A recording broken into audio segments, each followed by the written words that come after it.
day see so many people doing the things you do, and they're doing it better too. It's like, why should I even try when there's always some other guy who's way ahead of you? Things that look easy, why would they need me? Oh, I hear it. I'm just being needy. I try not to envy you, to get angry, you do it better than me. I try not to hate myself, to lose confidence, but you always do it better than me. I just wanna be loved like you. I just wanna see me too. Hi, everybody. I am trying to make sure I don't basic instinct anybody right now. So I'd be trying to do the most. Sometimes it's too much. Hi, everybody. Welcome to another episode of F Your Feelings, the show. I'm also on YouTube, and I have to be careful. I can't actually say the full title at certain points of the show. So for those of you who know the full meaning, F-U-C-K, the show. So thank you. I want to first of all start off by thanking everyone who took the time to wish me a happy birthday. Thank you. I really appreciate it. This birthday was a little different, as those of you who've been following me since the beginning can imagine. Sorry, guys, I'm trying to look on my phone to make sure I look fine and I can see any comments. But this birthday was definitely a little bit different. It was the first birthday I've had in a number of years without my ex. And, you know, there's always moments that I'm like, oh my God. And then, of course, I got the memories because Instagram and Facebook do a great job of bringing you memories. And so I have the memories from what I was doing last year on my birthday. So anyways, the love that I got from each and every one of you, both on YouTube and on Instagram, and those of you who also follow me on Facebook, I truly appreciated it. 44. I am 44. I realize I am now double the age of my daughter.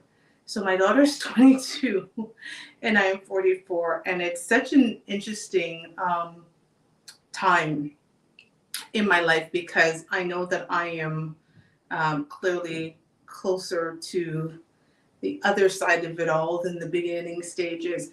My birthday is an interesting time for me because my birthday is like my new year. And I'm not the person who does necessarily New Year's resolution during New Year's. I do it basically around my birthday. And I start reflecting on my life and where I've been and where I want to go and aspirations and goals and dreams and how I'm going to get there and things that I want to do. So it's been interesting because, of course, I had plans for my life that I have had to scrap because they're not going to happen. And now I'm looking at where I am currently in life and thinking, oh my God, where will I be 12, 18, 24 months from now? I'm also going to give a shout out to my dating friend who made my birthday special. He, went out of his way to take me to my favorite restaurant and do things for me that he knows that I would enjoy. And thank you to my dating friend who none of y'all will know unless the time comes. But he definitely made an effort to make this time special for me, and I truly appreciate it. So my streets are paved. Just so everybody knows, like I'm not the person who says that there is piss in the pool because my pool is crystal clear. My pool is very great, and I have men who show up in my life in amazing ways because I also show up in their lives in the best way that I can to be the best version of myself. So this is going to be an interesting topic. We're kind of going to go all over the place with this one, but I thought it was one that would be important, especially for ladies. And men, you might be able to relate to this as well, but I don't know I'm not a man, so I don't know what men go through when they are going through a breakup or mourning a loss or anything like that. But, I've been on this interesting path recently. I actually realized, let me actually back up. It's interesting now with remote work and online work and all of that. So I work remotely. I do not have to go into the office. I do not have a hybrid schedule. I go into the office if I have an event or there is a meeting that we need to do in the office, but I have no requirement to be into the office. Go into the office. And so everything I do, every meeting I have essentially is online, which means every day I'm looking at myself on this damn camera constantly. I do these shows, and then every day I'm having meetings. Sometimes my schedule is packed from the moment I basically log in till the end of just meetings, constantly looking at myself and looking at people. And I've never looked at myself so much than I have in the last few years. You know, back in the day, you go to work, you sit in your office or your desk or whatever your situation is in your corporate world, and you see yourself either when you pick up your phone or you go into the bathroom and there's a mirror. But there isn't this constant reflection of yourself for you to see. And recently I looked at myself and I didn't recognize myself. I was like, girl, like I had a moment, I was in the middle of a meeting and I had a moment and I was like, who are you? Like, who is this person reflecting back to me? Like, I felt like I was a stranger in my body. I was looking at this person, but that person wasn't the me that I saw in my head. And it was at that moment I realized that I was actually going through depression. That was the signal for me. It wasn't anything I felt. It wasn't that I was laying in bed. It wasn't that I was eating or not eating. It wasn't that I was crying. It wasn't that it was anything. It was that I looked at myself during a meeting and realized I did not recognize the woman that was reflecting back. And it had my name on it. It said Toshiba Billings. And I was like, clearly this is me, but who is this person? And I almost flipped a switch and I was like, whatever's going on with you, you need to get the heck out of it. And you know, the funny part about it is, and this might sound terrible, and so I'm going to put this in the best possible way. I haven't truly felt sadness about my breakup. I felt more relief. The sadness I've felt is the loss of the life I thought I was going to have with my ex. It wasn't sadness over the demise of the relationship, if that makes sense. It was all of the plans that we had that I had to get rid of them. The wedding date, the future, all of the things that we were even planning with the show. I had to dismantle those plans and now I have to rebuild. That was more of the sadness that I have. It wasn't necessarily sad because I was losing him and what came with him, because I was relieved about that. It was that the life that I had built with him, I had to dismantle that and rebuild again with someone else or by myself.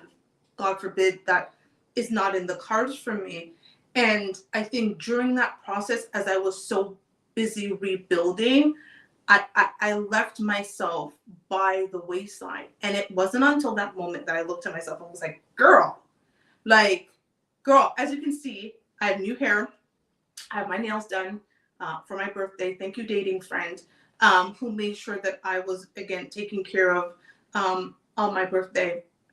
But I had to kind of go, why are you in this place? And it was because, listen, when you're in rebuilding mode, sometimes you've got to put certain things away. Like, I couldn't rebuild my life and also focus on me the way that I wanted to. And I got to a place right now that my life is really good.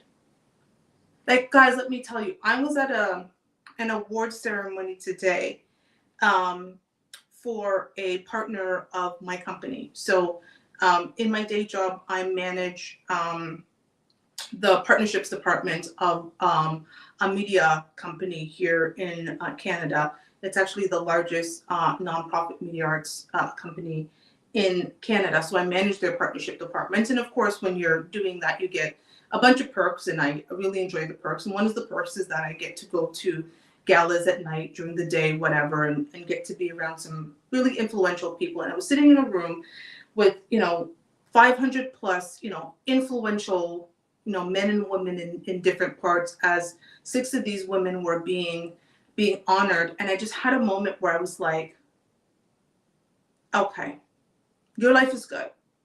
Like, as you sit here surrounded by people who people wish they were in a room with, that millions of people watch on their television screens every week or every night or every day, and wish they have the pleasure of meeting. You're in these rooms, rubbing elbows with these people. You're in a good place. So thank God, bitch, you snapped out of whatever the hell was going on with you.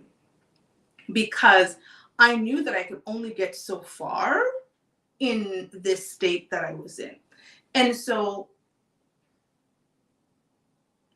depression is going to show up in different ways. And I don't want us to, especially us ladies, I don't want us to let social media try to dictate how we're supposed to feel after a breakup.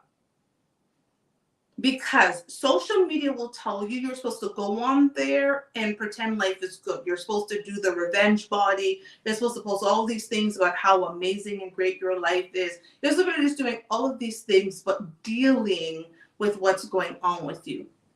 Because that's what you're supposed to do. You're supposed to deal. While you're supposed to deal, like, please deal with it. Do not, as much as I utilize social media for my life, do not let social media dictate your life. Do not take messages from social media about how you're supposed to live your life. You need to own whatever it is that you're going through. I had to own a moment of, girl, you're letting yourself go into a place where you don't even recognize yourself. Snap out of it. And I'm so glad it was funny. Going back to my birthday, it was so funny that this happened like a week or so before my 44th birthday, where I was just like, what do you want to go into this new season of your life doing? Do you want to be sitting in the past and wallowing with whatever is going on with you? Or do you need to snap out of it and take the bull by the reins, as they say, and go forward with the amazing things that are happening with you? And that's what I decided to do. And I had to get it together. Like, I had to match the vision of the woman in my head with how I was actually physically looking. And I just was not getting it. And it's funny, I was explaining to someone and they didn't get it. They're like, Toshiba, you always look good and you always look fine, you always look that. Yeah, to everybody else. And to be honest, as much as that's nice, as much as it's nice what other people think about me, I don't validate myself with what other people think about me. It's really what I think about myself that matters. And in that moment, I just did not recognize myself. I didn't like the reflection of myself that I was seeing, and I needed to figure out what was going on, and I need to shed whatever was going on. I need to get rid of it so that I could sit here at 44 years old, 1 year older, looking forward to what's next for me. So I said it was going to be talking about that. So we're done with that. I have gone through it. I have gone through, and I'm still going to go through healing, because of course I am still, healing the loss of my father and the loss. And it's funny thing, I'm healing from the loss of a life that I wanted and not the man I was going to have the life with. And that, I won't lie, I'm going to actually stay here for a second. I won't lie that that's a little, perturbing is not the word, but I'm going through a fascinating process. Because I don't miss the man, I miss the life I thought we had. And it doesn't discount the love I have for him. But I miss the life I thought we had, and I miss the life that I had planned for us. And I had to learn a lesson from that. And I talked about it last week with Twins Inc. If you did not catch last week's show with Twins Inc., where we talked about, can we make marriage great again? Please watch the clips on my show, or please go to YouTube. It's there. Can we make marriage great again? And I talk about a lot of the times as women, we marry potential and we fall in love with potential and we see a man for what he could be as opposed to necessarily what he is right now. And we go through this phase of, you know what, if I invest into him, he could be so much better. And you start making plans for what that man's life could be, but you can't make plans for somebody else's life. And I think I had made so many plans for my ex's life based on all of the potential that he had. And not even just potential, all of the concrete, valid, could see 2 degrees and all the things that he had acquired and thought, I'm going to take all of this, I'm going to make it shiny and bright and new and put it out there. And this is going to be amazing. And this is the life we're going to live. But if I had really stopped and looked at the reality of his existence, I would have not been there. I would have not been there. And ladies and gentlemen, I really want you to think when you're investing time into someone, and this is a question I talked about on last week's show, can you love the person that you're with in their current state forever? If that person remains who they are and they don't evolve, and they don't change, can you love the person you're with in their current state forever? And if the answer is yes, congratulations. That's amazing. If the answer is no, you need to think about some things. And if I had asked myself that question, if my ex had stayed in the state that I met him in forever, if I could, and I'm gonna be honest, like this is a show called F Your Feelings, F My Feelings, right? What I would have said no. I couldn't have loved him in that current state forever because that's not how I wanted him. I wanted the evolved version of him and the evolved version of him that I was going to be a part of, making shiny and new. But I can't make plans for somebody else's life. The other person needs to want to do it for themselves. I needed to want to do certain things for myself. When I got up and left Phoenix, Arizona, where my ex was paying for my life, and decided to come back to Toronto, where I now had to pay for my own life. I'm going to be all straight up with you guys. I only have 3 months of my life that was paid for. I had 3 months of rent paid. I had 3 months that I was of money to survive on, and I did not know what I was going to do after those 3 months, but I knew something had to be done, and I gave myself 3 months to figure it out.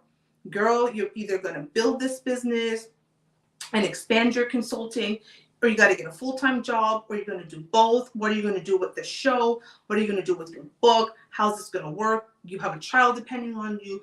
All of these different things. I had to sit down after leaving a very cushy situation to come back and fend for myself. And I signed my contract for my new job, which is actually like a dream job for me, 3 months to the day that I came home. Because I had to make myself uncomfortable in order to move forward. You can't make somebody uncomfortable.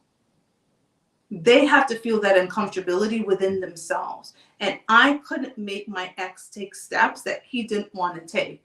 He was 6'9", I couldn't drag him.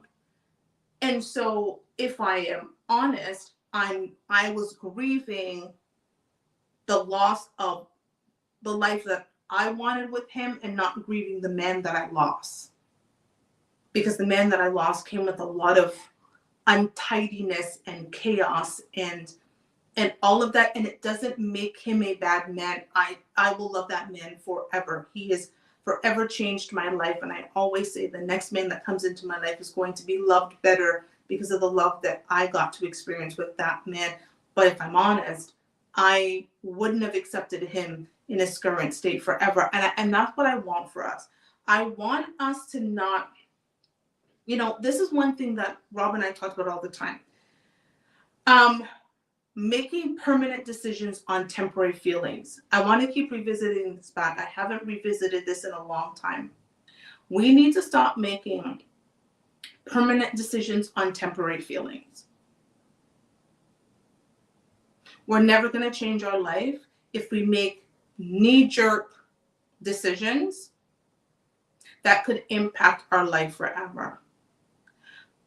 Getting out of my last relationship, I knew that getting married would have been a knee-jerk reaction. It would have been what we were supposed to do because it was what we were planned and it was what we talked about and the love and all of that.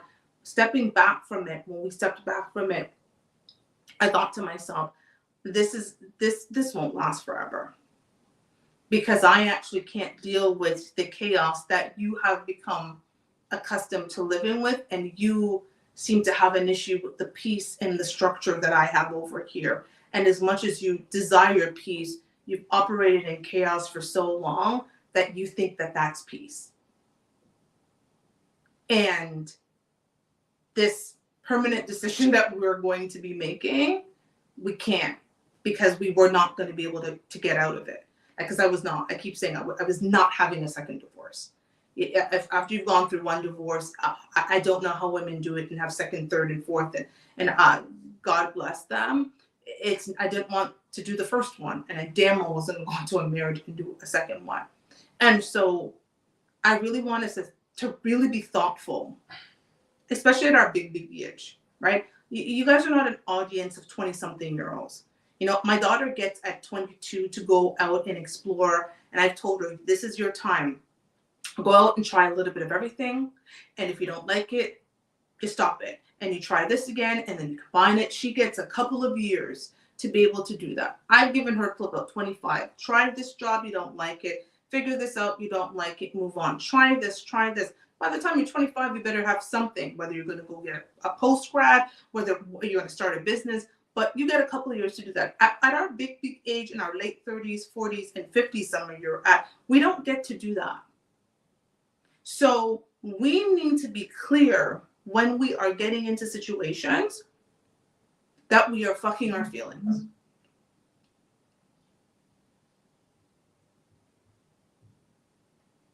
And I know that it's every time I say that, I feel like people clutch their invisible pearls and go, Toshiba, but feelings are important.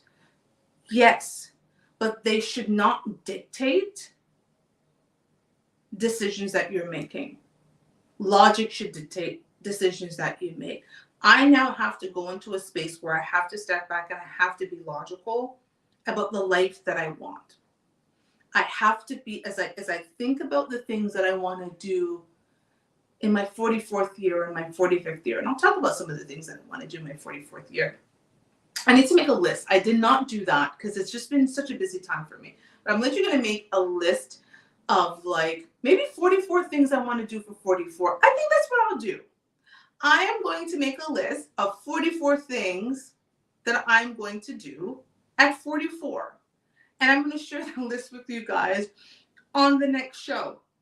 And then at the end of this 44th year, we're going to see how much of that list I have actually done. And if you guys have any ideas of any of the 44 things you think I should do at 44, please send it to me. Please either message me on YouTube under this show, or send me a DM on Instagram and say, here's something that I think you should do in your 44th year. But looking back at everything I've experienced, I'm so grateful for it. And I think that's what's made this transition that I have been going through much easier. And as much as, like I said, I technically have been fighting through depression, it isn't just because of the breakup. It's because I also lost the first love of my life, which is my father. That has been a very difficult journey. And I was explaining to someone recently that my dad was my go-to. Anything that I was experiencing, I went to my dad. I did not go to my mom. I love my mom. I appreciate my mom, but we did not have the relationship I had with my dad. And my dad has always been my sounding board. He would, give me advice about everything under the sun. My dad was a very smart man. He was, educated, and he was well-read. And my dad just knew a lot about life. And he was a Gallus back in the day.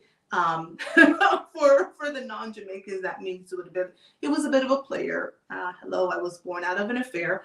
But my dad was a great man, and he was my sounding board. And I was going through something really difficult, and I've had moments where I'm like, this is where I was supposed to call my daddy, and my daddy isn't here.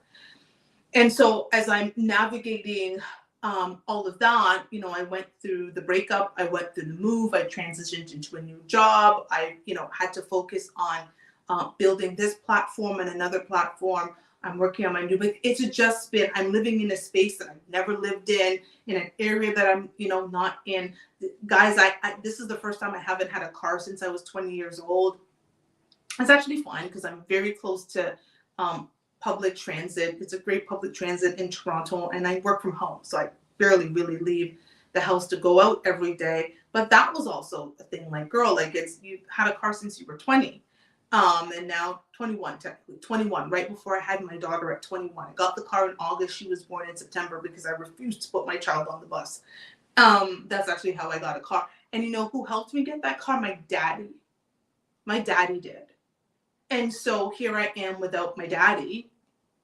And it's been really difficult. When I really think about it, yeah, my daddy helped me get my car. I called my dad and I said, clearly your granddaughter is about to be born and I do not want her on the bus and I need a car and I need help. And my daddy said, okay. And my daddy gave me the money to help me to put a down payment on the car because that's what my daddy did, right? And now I'm navigating, and I know I'm a grown woman, but I'm also navigating life without my daddy, who's always been there for me.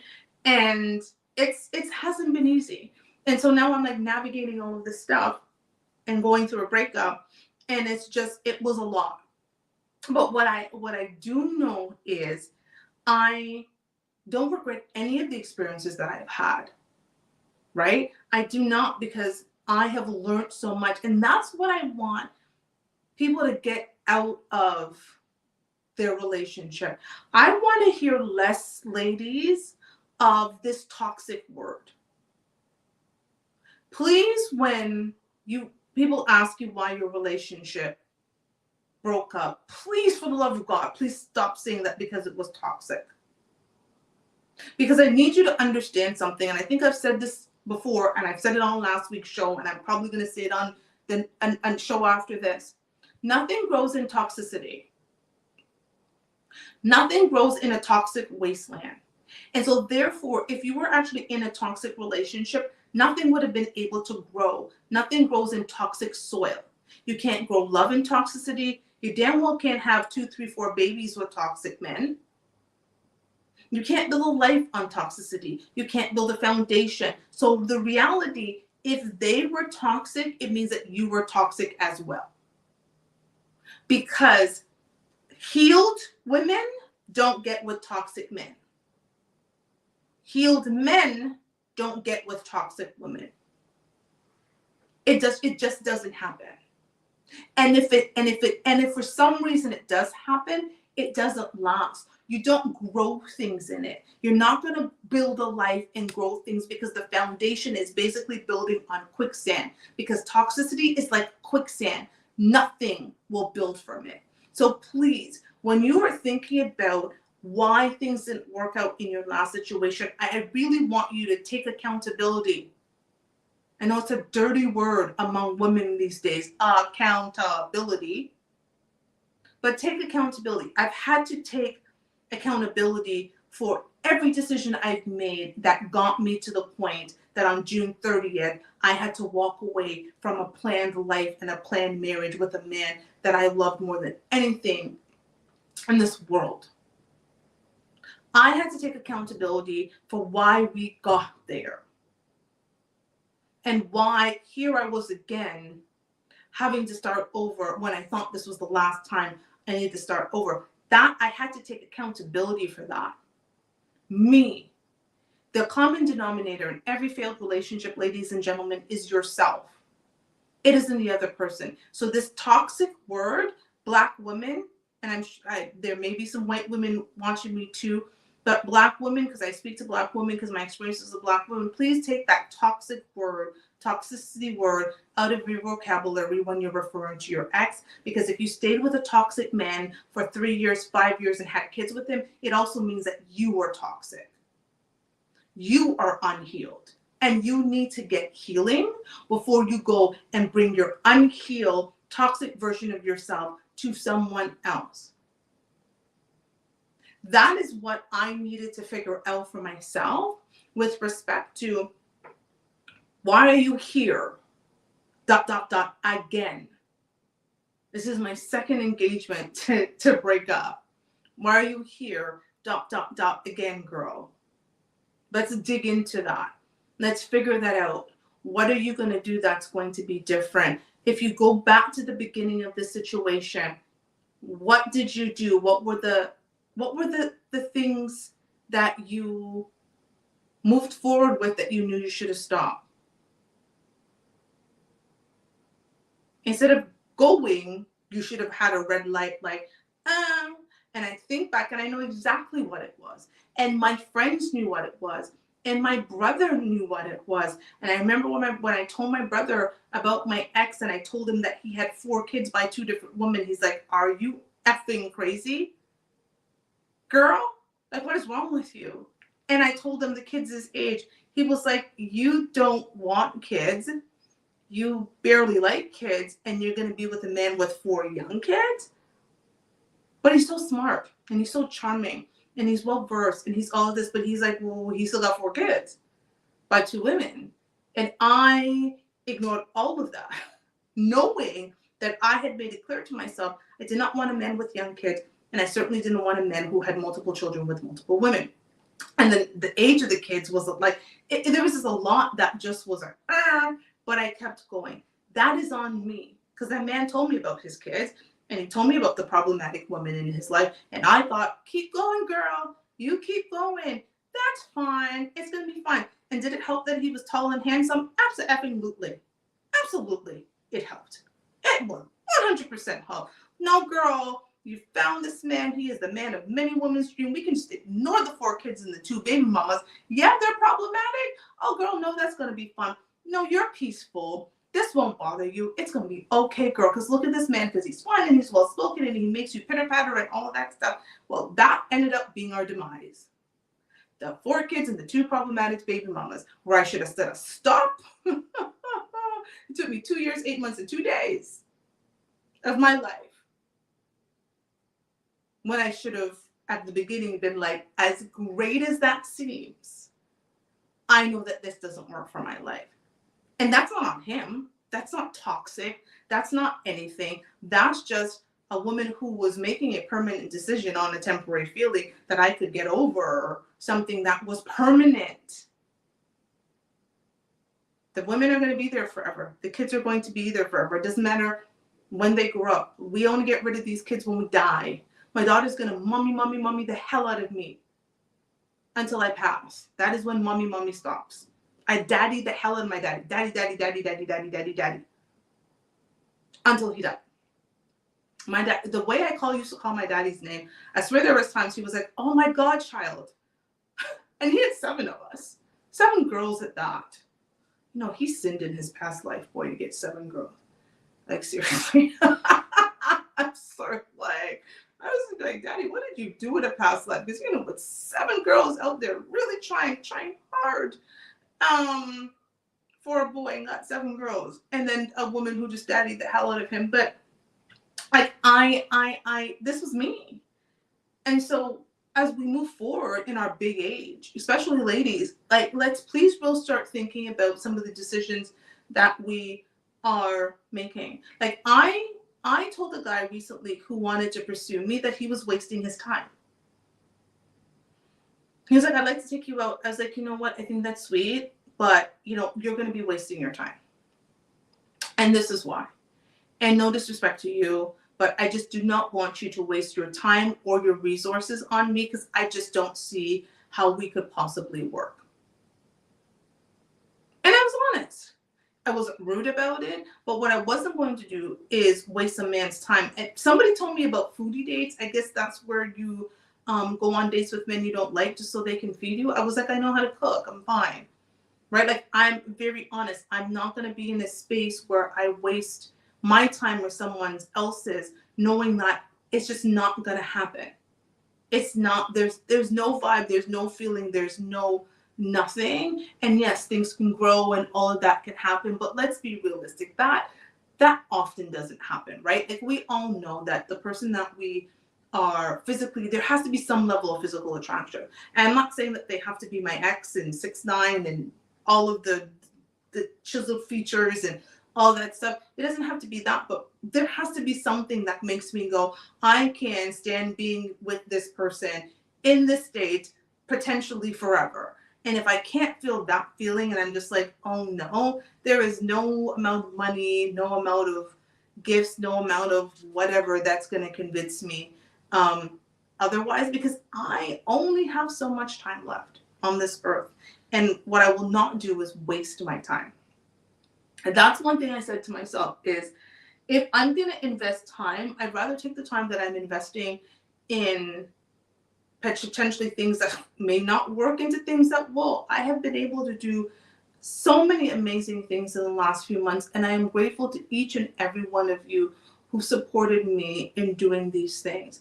I don't get to where I am every week doing the show if it isn't for all of you. I don't get to do it. We don't build anything alone. This is not built alone. I don't sit here and do this alone. I don't get to where I am on Instagram and on YouTube. I just passed 1,000 subscribers, recently on YouTube. 4 months ago, 4.5 months ago, I was at like 300. And doing this organically, that's amazing. I've been able to get over 700 subscribers in the last 4.5 months. And I don't do this alone. I do it because of feedback I get from each of you, and DMs that I get, and topics, and the comments that you leave, and you guys are showing up for me and inspiring me. And so I thank all of you for that. And I'd rather put energy into that than energy into things that are not going to serve me. And again, I said it at the beginning, and I will say it again. My dating pool is not full of piss. My dating pool is actually great. It's clear waters and it's paved roads. Like, I'm blessed that I don't have an issue in this area. And so, I say that to say, not to brag, but I say it to say, ladies, you know what? When you work on yourself, when you are putting an investment into yourself, mind, body, spirit, finances, all of it.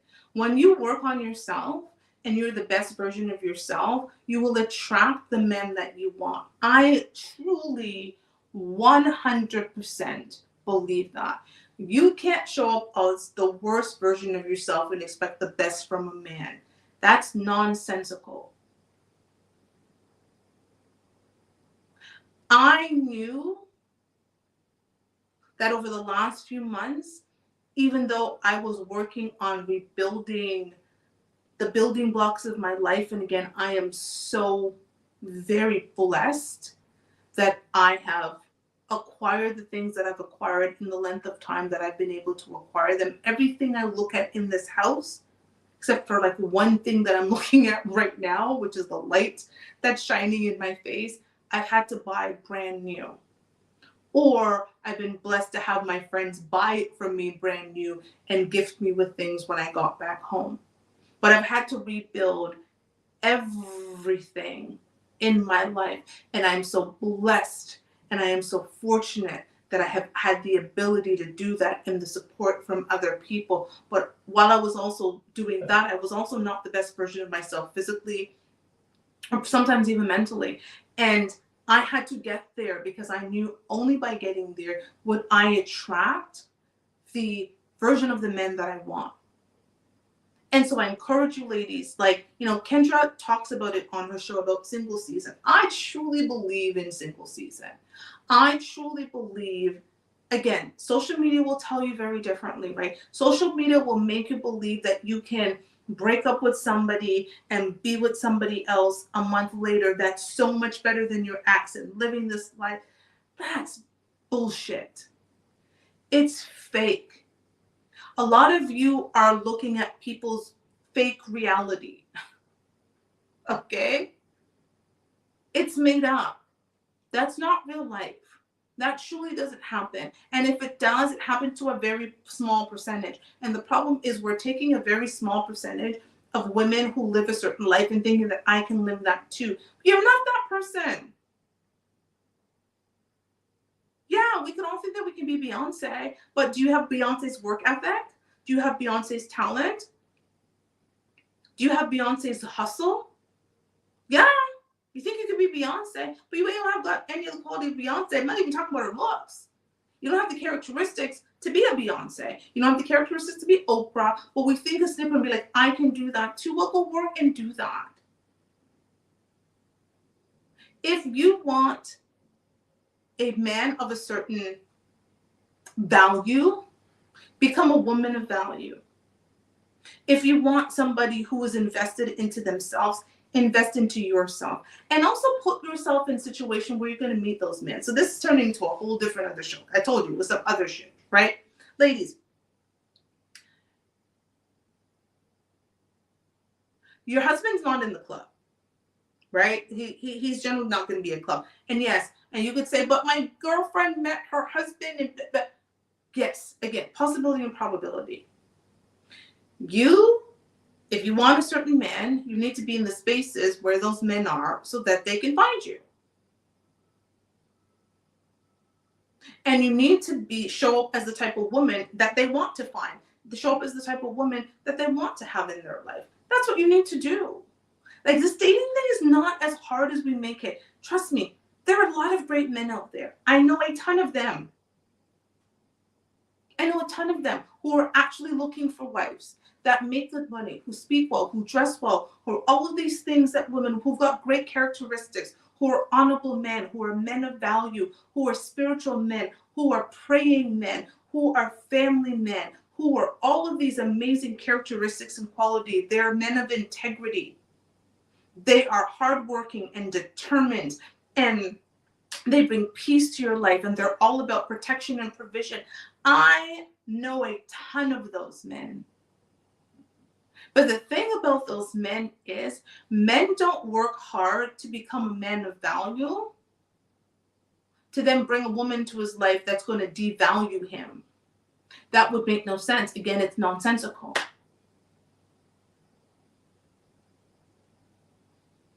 Become a woman of high demand, become a woman of value, becoming a woman that men say, I'm here today, but with this woman by my side, I can be further.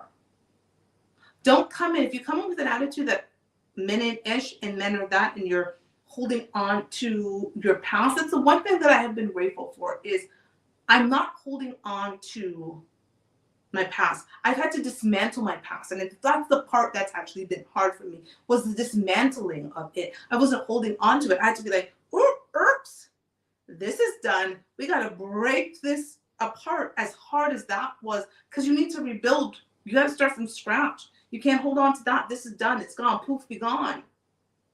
Like, it got to the point where I have not spoken to my ex. I do not follow my ex. I do not email my ex. There's no messages in the bottle. Like, we have no communication. I have no idea what that man is doing, and I do not care.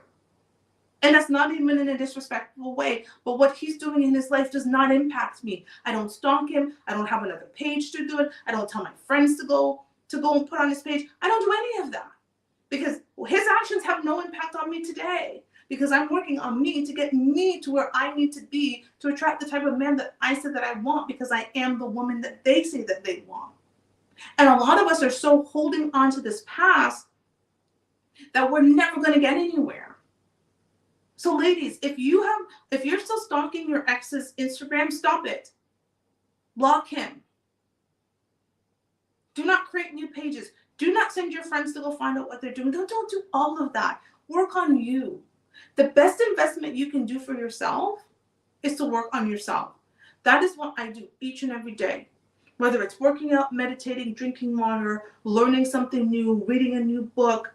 I think you guys have seen probably my bookshelf in the back of some of my pictures recently. Like, I've got a pretty healthy bookshelf. And I want more books because I want to feed my mind. Become the best version of yourself. We need each other. Twin Zinc and I talked about it last week. Men and women, we need each other. We don't need to do this. This is not going to get us anywhere. How does this help us? We can't do this. This is what we need. Togetherness. And so, ladies, I'm going to tell you right now, there are amazing men in this world. I experience them each and every day.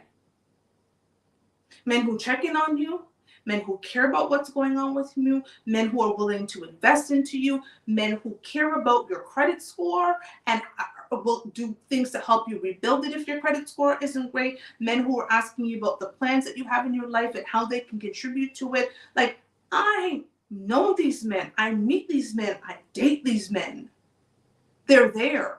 But you know why I date those men? Because I show up in their life as the best version of myself, a woman who can bring value to their life, not holding on to crap in the past and talking in language that's just not powerful language. Ladies, reclaim power in your life. If you talk in language that is not powerful, how do you expect to have a good life? Some of the stuff that I keep hearing and the messages that I'm hearing on social media and some of the languages that I hear people using, I'm just like, ooh, do you know what you're speaking over your life? When you say that such and such is toxic and this was a narcissist and men ain't crap and they're no good men here and if I met a man who was a powerful man or could be a leader, then I would be submissive, or all of these different things that you talk about it. You know, men are all red flags and all they do is this. You're actually speaking that over your life. How about you speak positivity into your life? How about you really envision the great man that you want instead of all of the red flags and all of the things that you don't want? How about you speak into your life the things that you do want? I think there are amazing men out there. I think there are amazing men of value out there. And this is what the men of value that I want in my life look, feels like, smells like, talks like. And if this man shows up, this is how I'm going to benefit his life. Because he's already proven himself to be a man of value. You called a man of value into your life, and therefore there has to be ways to benefit him. I really need this negativity to stop. Right? And it's funny. That's what I knew that in order for me to move past my past, right?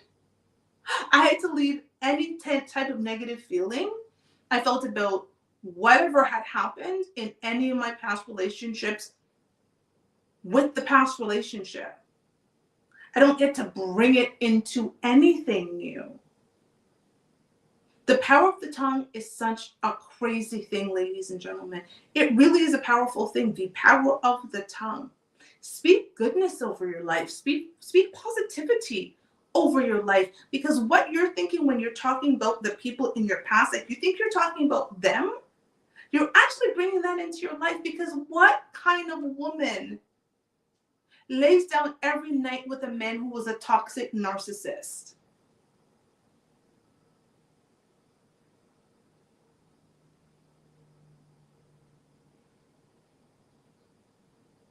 He was the worst sort of man, but you laid with him every night. He didn't have the qualities you would want in your son, but you laid with him and had a son by him. He wasn't the type of man that if you had an amazing father in your life, that your father would ever think of wanting you to be with, but you still got with him. I don't know if that speaks badly of him. It speaks very badly of you, because that's what you brought into your life. If there's an open door, people are going to take it. Right? I live on the 8th floor. I don't open my balcony a lot. We have a screen for a reason. Because guess what? If there's a swarm of bees out there and I open my balcony door so they can come in, what are they going to do? They're going to come in because I've allowed them in. I didn't block them out. I brought them in. And they're like, yeah, it's real comfortable in here. It's better in here than outside. So that toxic narcissist, all of the other words that I hear about no good, ninja, who this and that and the next thing that you got laying beside you. Why would he leave? He's comfortable there. It's great there. It's nice there. Why would he leave? You brought him in. You let him in. You let him in. He didn't barge in. He didn't kick down the door. He didn't, baby, I need to be here. You willingly let him in. And then because you willingly let him in and he acted in a manner that that type of man acts in, you're mad at him and then you're projecting it out to every other man. Do you know that people only act in a manner that they are? A no good man is going to be a no good man. He's not going to show up as a good man. Right? A lion doesn't act like a pussycat. A pussycat doesn't act like a jaguar. A dog doesn't act like a horse. A horse doesn't act like a donkey. They act in the manner that they are. They act in the form that they are. This is who they are.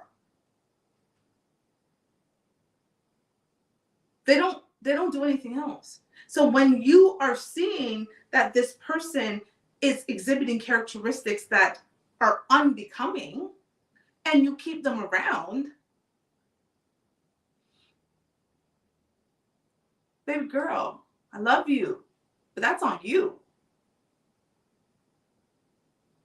If I had married my ex knowing that there are aspects of his life that this just did not bode well with mine, I did not work for the future that I saw with myself, and I sat here and I cried about it as we were going through a divorce, that wouldn't have been on him, that would have been on me. That wouldn't have been on him. And my friends would have said, girl, you knew it. You told us that's not the life you wanted, but then you signed up for it. So don't complain about it. You signed up for it. You didn't want a man with small kids. You didn't want a man with multiple kids. You didn't want a man with multiple baby mamas. You didn't want a man who had a chaotic life. You didn't want a man who had women who didn't have no sense in their head, who would cuss and scream and not be peaceful because you're peaceful. You wanted to be in Bali shaking your ass because you had raised your child and given her everything, but you're out here at soccer games and ballet recitals and whatever else you got going on because you got with a man who you said you didn't want. Live with it. Sit in it. You made the choice, did it. Cry me a river. That's what my friends would say. I don't know about your friends, but my friends would have said, because basically that's what my brother said. He was like, oh, that's what you said you wanted. You said you didn't want him, but you got with him. So, Look, what do you want me to say? Live with the choices, okay? And then if you leave, live with the choices of when you leave too. And this is a harsh reality. I don't get coddled by people, and so I'm not going to coddle any of you. We make these choices. We make these decisions. Stop trying to have people rescue you from your bad decisions. No one's going to rescue you from your bad decision. Stop making bad decisions. So that's the end of my TED Talk for tonight. Now, 44 things I am going to do when I'm 44 is something that I am literally obsessed, with my hair right now. I have mermaid hair, as I called it. Like, I'm obsessed with mermaid hair. So I'm sorry that I keep playing with my hair. But like, I have mermaid hair, and in my mind, I'm like a mermaid. So I'm like, honestly, like living my best life right now. Anywho, I'm going to make a list of 44 things that I want to do at 44, and I'm going to try a whole bunch of new things. Again, life has been an interesting journey for me thus far. I am truly blessed. I am truly honored and blessed to be where I am. I do not take where I am for granted. I do not take the experience that I have had for granted. I do not take the love that I've had for granted. I do not take the support that I have from the people in my life and all of you who don't even know me, but have let me into your life each and every week for the last 2 years. Those of you who have been here since the beginning, I don't take any of this for granted. So as I go into I'm in my 44th year, I am definitely going to make a plan to do 44 things at 44. And please help me if you have any ideas of things that you've done that you think is amazing that I need to try? I will tell you, heights though, like heights are a thing for me. I do want to try zip lining, as terrifying as I think that is for me. Like I want to try stuff like that. I've already done like a solo vacation. I was gonna do another one.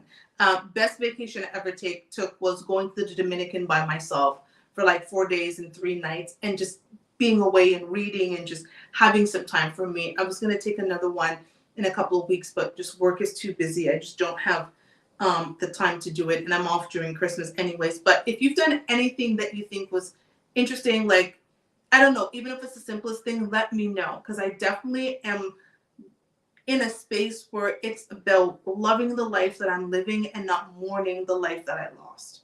And that's so easy to do. I don't want to live a life full of regrets. I want to live a life full of experiences. And that's important for me. Like I will spend money on experiences. I don't have fancy bags and Chanel's and Louis Vuittons and all of that stuff, but I have great memories. I've gone to several different countries. I've gone to many of the states in the US. I have done a cross-country trip across Canada from basically Toronto to Vancouver, British Columbia. That took us a few days. We went through several different provinces. I have done a cross-country trip several times from Canada to different parts of the US. I've driven to North Carolina, New York, Cincinnati, we've driven to Atlanta, like, because I like those types of experiences. I haven't done something crazy like, driving like 24 hours. I think the most I did was 15 hours, but I love experiences. I pay for experiences because experiences have you make good memories and make you meet people. You'd be surprised who you meet when you're having those experiences. I've done like the Civil Rights Museum in Atlanta, which if you've never done, if you just go to Atlanta to party, I would suggest you actually go to the Civil Rights Museum. It was an amazing experience. I also went on like a hip hop tour. I think they still do it. This was pre-pandemic, but it was called Hip Hop Tours in Atlanta, and they took you to different places. It was amazing. Like I'm all about experiences, and so I'm going to make sure that I live the best 44 I can live, having a bunch of different experiences, doing things I may not have ever thought I would do, but I'm going to do. I'm going to enjoy and live my life because I'm so blessed to have it. I do not take for granted the life that I live. And let me tell you guys, listen, none of us are perfect, right? None of us are perfect, but each and every day is an opportunity to fix yesterday. If you don't like what you did yesterday, you know what?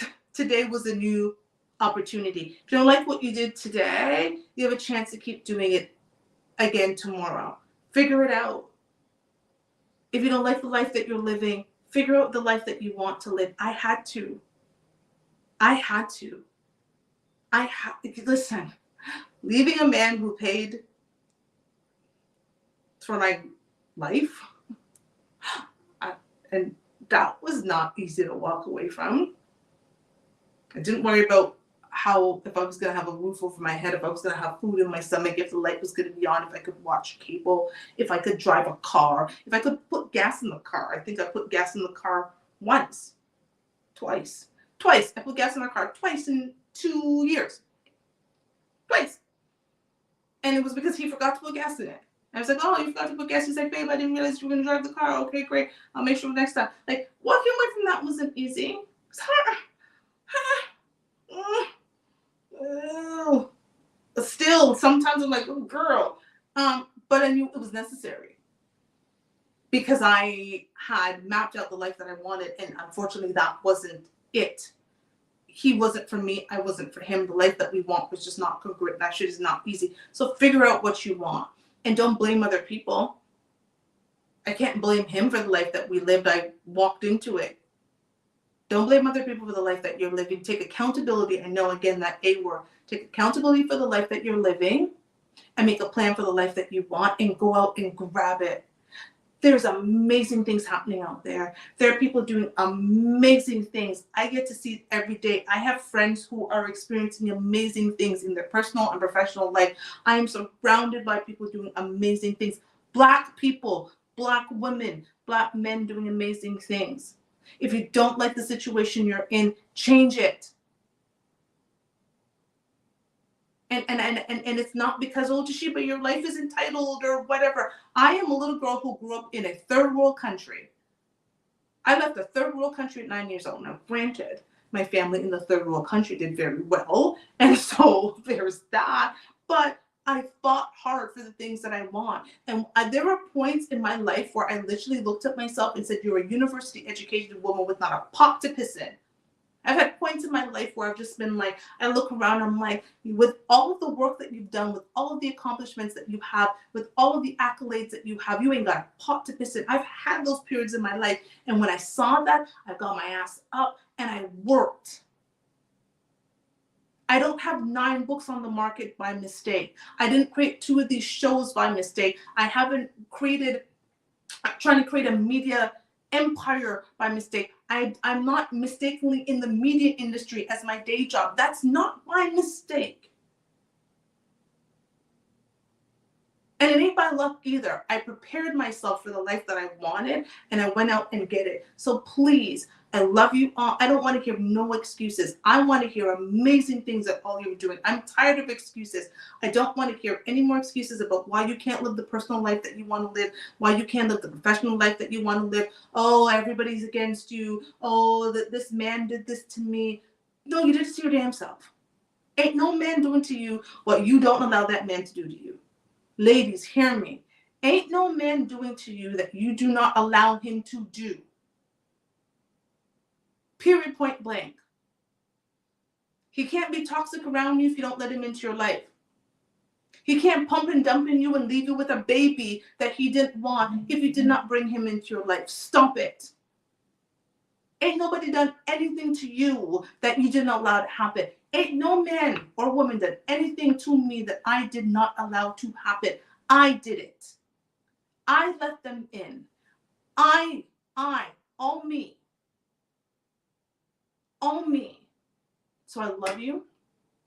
And this was all about fucking my feelings, because I've had to fuck my feelings a lot on these last few months of a journey. And I'm so glad I did, because I've come up on the other side of it feeling very blessed, feeling very fortunate, taking accountability for every damn action I've had to make, because my life is about me. And that's not a selfish thing.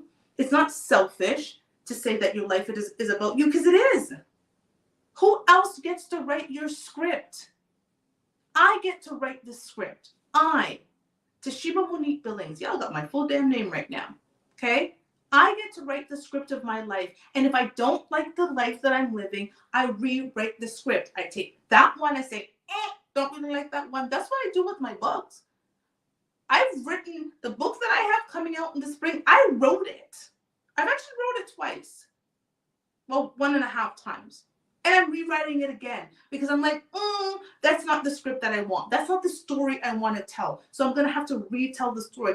That's what I do in my life. When I realize, this is not the script I want for my life, I rewrite it, because I am in control of the story, of the narrative of my life. So ladies, I love you. Stop blaming men for everything that happens in your life. My ex, as influential as he is, he ain't got nothing to do about the story of my life. I get to determine the story of my life. Ain't none of those men that you had children for, ain't none of those men you allowed to pump and dump in you and left you, ain't none of those men you slept with knowing that you wanted them to keep you but they didn't really want you, that ball player, that musician, that rapper, that whomever, that didn't show you that he wanted you. Ain't nobody. You did it to yourself. And if nobody's going to tell you, I'm going to tell you all day damn long. I'm going to tell you, because it's called fucking your feelings. And when you get to that point when you know how to fuck your feelings, then you can write a really good narrative about your life instead of blaming everybody else. Because the Lord knows I don't get to blame anybody for the place that I'm in. And sometimes I haven't been in the best place, but I have to pick my ass up and get out of there. Thank God I have a loving, supportive group.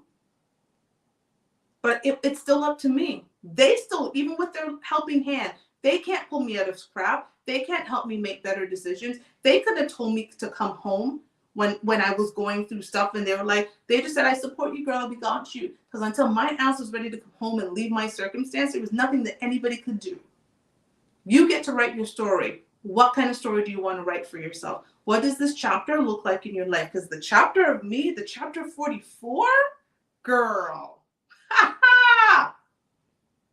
watch me. Hey, Banky. So I love you guys. I actually have another show in 15 minutes that I have to go and do. I appreciate you. Thank you for listening to my rant. Because Lord knows you're going to hear more of it. But I do the show because I love each and every person that supports me. I'm here to really change the conversation around Black relationships. And some of it starts with the relationship that you have with yourself. I've had to look at the relationship I've been having with myself recently and get out of myself, out of the rut that I have been in. And I'm showing up better for the next phase. And so I love you all. Thank you to each and every one of you. Thank you to YouTube.